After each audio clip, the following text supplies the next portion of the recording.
ജീവാനന്ദം എന്ന പദ്ധതിക്ക് പ്രസക്തിയേ ഇല്ല, അതിന്റെ ആവശ്യമേ വരുന്നില്ല.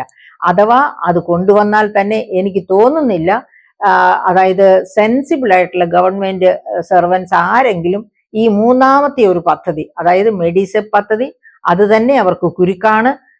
പിന്നെ പക്ഷേ മറ്റേ അതായത് കോൺട്രിബ്യൂട്ടറി പെൻഷൻ അത് തീർച്ചയായിട്ടും കുരുക്കല്ല, പക്ഷെ അതിനെ നേർവഴിക്ക് നയിക്കണം. നേർവഴിക്ക് നയിച്ചാല് അത് തീർച്ചയായിട്ടും അവർക്ക് വലിയ വലിയ നല്ലൊരു പദ്ധതിയായിട്ട് പരിണമിക്കും. സർക്കാർ ജീവനക്കാരുടെ ശമ്പളത്തിൽ നിന്ന് ഒരു തുക പിടിച്ചെടുക്കുക, എല്ലാ മാസവും ഒരു തുക പിടിക്കുക. ആ പിടിക്കുന്ന തുക അതായത് അവർ പെൻഷനായി കഴിഞ്ഞതിന് ശേഷം റെഗുലറായിട്ട് ഓരോ മാസവും അവർക്ക് ക്രമമായി കൊടുക്കുക. അതായത് ഒരു പെൻഷൻ സ്കീം പോലെ. അത് ജീവാനന്ദം എന്തിന്?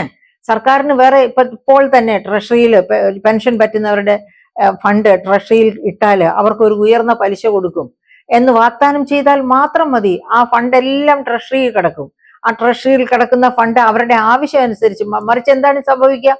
അങ്ങനെ ഒരു ഓഫർ അവർക്ക് കൊടുത്തില്ലെങ്കിൽ, അതായത് അതിന് റിസർവ് ബാങ്ക് ഓഫ് ഇന്ത്യയുടെ പെർമിഷൻ വേണമെങ്കിൽ റിസർവ് ബാങ്ക് ഓഫ് ഇന്ത്യയെ കൊണ്ട് ആ നയമാറ്റത്തിന് തയ്യാറാക്കിക്കണം. കേന്ദ്ര ഗവൺമെന്റിൽ സമ്മർദ്ദം ചെലുത്തി റിസർവ് ബാങ്ക് ഓഫ് ഇന്ത്യയുടെ തീരുമാനങ്ങളിൽ തന്നെ മാറ്റം വരുത്തണം. അതായത് മുത്തൂറ്റിലേക്കോ എന്താണ് പറയുക, FCL, ഫിൻകോർപ്പിലേക്കോ പോലെയുള്ള കമ്പനികളിലേക്ക് ഈ സർക്കാർ ജീവനക്കാർ വിരമിക്കുമ്പോൾ കിട്ടുന്ന 15 ലക്ഷം മുതൽ 80 ലക്ഷം വരെയുള്ള രൂപ ഒഴുകിപ്പോകാതെ ആ പണം മുഴുവനും ട്രഷറിയിൽ കിടക്കട്ടെ, ഒരു ഉയർന്ന പലിശ അവർക്ക് കൊടുക്കുക.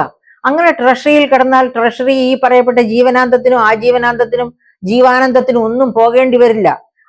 ആ പണം അവർ ട്രഷറിയിൽ തന്നെ ഇടും. കാരണം മറ്റേതൊരു ഫിൻകോർപ്പിലും കൊണ്ടേ ഇടുന്നതിനേക്കാളും അവർ ഏതൊരു മലയാളിക്കും വിശ്വാസം കാണും ട്രഷറിയിൽ ഇടുന്നതിനെ പറ്റി. ട്രഷറി ഒരു ദിവസം അടച്ചിട്ടാലും അടുത്ത ദിവസം തുറക്കുമെന്ന് അവർക്കറിയാം.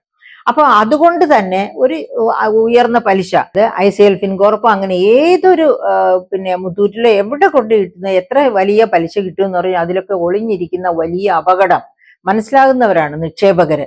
പക്ഷെ ട്രഷറി അങ്ങനെ എൻകറേജ് ചെയ്തുകൊണ്ട് ഉയർന്ന പലിശ കൊടുക്കുകയാണെങ്കിൽ ഈ പണം മുഴുവൻ ട്രഷറിയിൽ കിടക്കും, വർഷങ്ങളോളം കിടക്കും. കാരണം ആവശ്യം അനുസരിച്ച് മാത്രമേ അവരതിൽ നിന്ന് പിൻവലിക്കുകയുള്ളൂ. അങ്ങനെ പിൻവലിക്കാനുള്ള ചില സാഹചര്യങ്ങളും കൂടി, ചില വ്യവസ്ഥകൾ കൂടി വെച്ചു കഴിഞ്ഞാൽ ആ പണം അങ്ങനെ കിട്ടും. അല്ലാതെ ജീവാനന്ദം എന്ന ഒരു പുതിയ വിഭവ സമാഹരണ സ്കീം കൊണ്ടുവരികയും അങ്ങനെ ജീവനക്കാരെ പൂട്ടിയിട്ട് കളയാം എന്ന് വിചാരിക്കുകയും ചെയ്യരുത്.